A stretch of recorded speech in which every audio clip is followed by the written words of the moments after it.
एक बहुत बड़ी खबर आपको देनी है। भारत ने कल पकम में 500 megawatt prototype fast breeder reactor के क्रिटिकल होने के साथ ऐतिहासिक कामयाबी पाई। यह हो नहीं सकता, ये नॉर्मल विजुअल्स नहीं है। इससे 250 से 300 सालों तक ऊर्जा आत्मनिर्भरता संभव होगी। तो बहरहाल ये एक रियलिटी है, लेकिन हैट्स ऑफ टू इंडिया। लेकिन अब दुनिया में एक ऐसी चीज है जो ना तो अमेरिका के पास है और ना ही चीन के पास है। सऊदी अरब से पाकिस्तान की ख्वाहिश है कि हमें कुछ पैसा मिल जाए दो सूरतों में, या तो वो कर्ज दे दें, जो पैसा निकले उसकी रिप्लेसमेंट में आ जाए। ये एक ऐसी अनमोल चीज है जो रूस के बाद अब सिर्फ और सिर्फ मेरे आपके हम सब के भारतवर्ष के पास। दुनिया के 96 कंट्रीज में जनाब स्पीकर प्राइस में रद्दोबदल हुआ है, लेकिन वियतनाम के बाद सबसे ज्यादा प्राइस आपने बढ़ाई है। इंडिया का फास्ट ब्रीडर रिएक्टर एक स्टेप क्लोज आता है थोरियम से, और थोरियम आपको पता है कि भारत के अंदर इतना ज्यादा है कि we should be able to secure our energy needs for times to कम।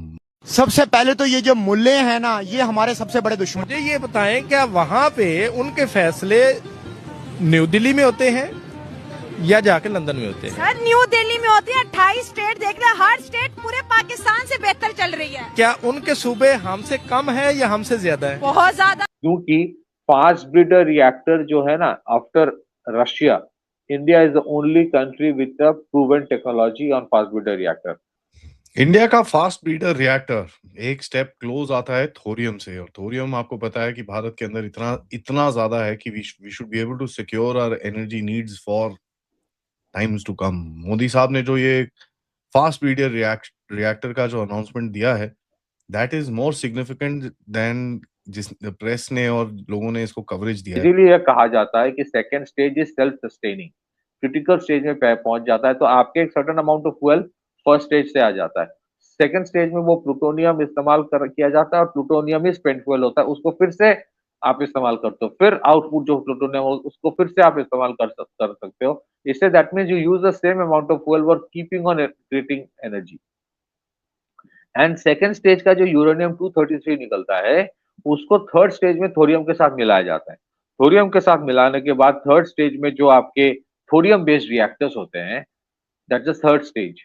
उसमें आपका जो आउटपुट होगा वो फिर से यूरेनियम 233 होगा, वो फिर से आप थोरियम के साथ मिला के you keep on producing it. तो इसमें बेसिकली क्या होता है, जो India nuclear suppliers group join किया था, बिकॉज यूरेनियम 238 जो है उसकी थोड़ी प्रॉब्लम्स होता है, मतलब वी डिडंट हैव, है हमारे पास भी है, बट वो हम जो हमारे पास जितने हैं वो मिलिट्री इस्तेमाल करने के लिए ही होते हैं, मिलिट्री रिएक्टर्स में। बाकी जगह पे वी इम्पोर्टेड दैट। लेकिन वो इम्पोर्ट करने के बाद वो जो स्पेंट फ्यूल है, स्पेंट फ्यूल से अगर आप फिर से फास्ट ब्रीडर रिएक्टर से आप यू कैन क्रिएट एनर्जी, और उस स्पेंट फ्यूल से प्लूटोनियम और यूरेनियम 233 सेकेंड स्टेज में प्लूटोनियम फिर से चला जाएगा, यूरेनियम 233 चला जाएगा थर्ड स्टेज में, थोरियम के साथ मिला के थर्ड स्टेज में फिर वो यूरेनियम 233 आउटपुट होता रहेगा। उसको आप इस्तेमाल करते रहोगे अनलिमिटेड टाइम्स ना। अगर ये सक्सेसफुल हो जाता है, सेकेंड स्टेज के बाद थर्ड स्टेज आएगा जहां पे थोरियम बेस्ड रिएक्टर्स का इस्तेमाल होगा।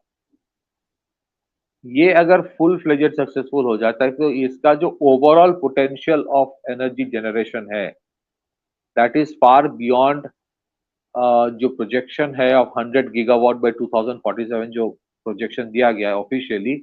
बट इस प्रोसेस अगर इंडिया क्रिटिकल स्टेज में पहुंच जाता है, you can actually generate energy to the tune of 385 gigawatt with only a certain limited amount of uranium and plutonium and well, uranium and thorium, और कुछ चाहिए ही नहीं। सो ये एक सेल्फ सस्टेनिंग मॉडल है जो it will give clean energy, number one, it will give you energy resilience and energy independence, number two, and number three, it gives you a geopolitical heft।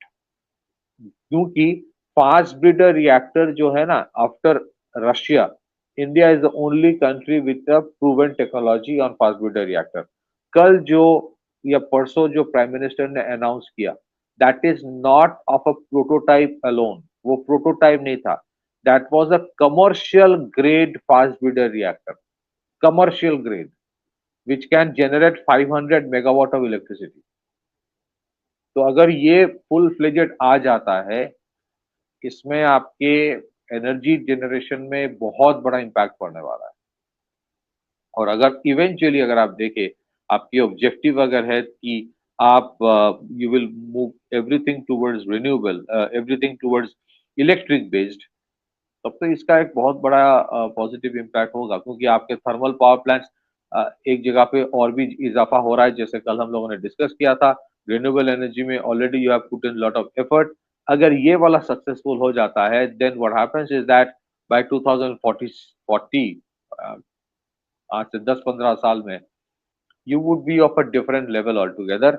ये problematic क्यों था? This is the cryogenic moment of India's nuclear energy. Cryogenic moment इसलिए है, cryogenic engine भी हमको deny किया गया था, and it took time for us. आसान नहीं था। You are in a zone of technology denial and then you worked out. Similarly in this case, ये थोड़ी बहुत जो सपोर्ट सिस्टम बाहर से था, नोबडी हेल्प्ड अस, बट ये जो आपने बनाया है, that has huge impact and there would be lot of interest. I am very sure इसको भी सबोटाज करने की बहुत कोशिश की गई। इंटरेस्टिंगली आदि भाई, as recently as 2 days back, before this news came out, before Prime Minister announced about the success of Fast breeder reactor, एक स्टोरी चल रहा था, if you remember,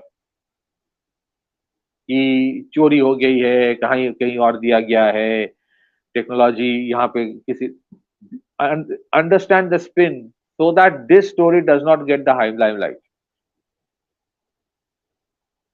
Now in the cloud of ये जो middle east में हो रहा है, इसका जो रेलेवेंस है, ये उतना फोकस में आ नहीं रहा है, बट अगर ये ठीक तरह से कमर्शियल ग्रेड जो है, ये अगर लार्ज स्केल में आ जाता है, इनवेरिएबली इसका जो सेकंड स्टेज होगा, सेकंड स्टेज मतलब फास्ट ब्रीडर रिएक्टर से आप नेक्स्ट स्टेज में क्या करोगे?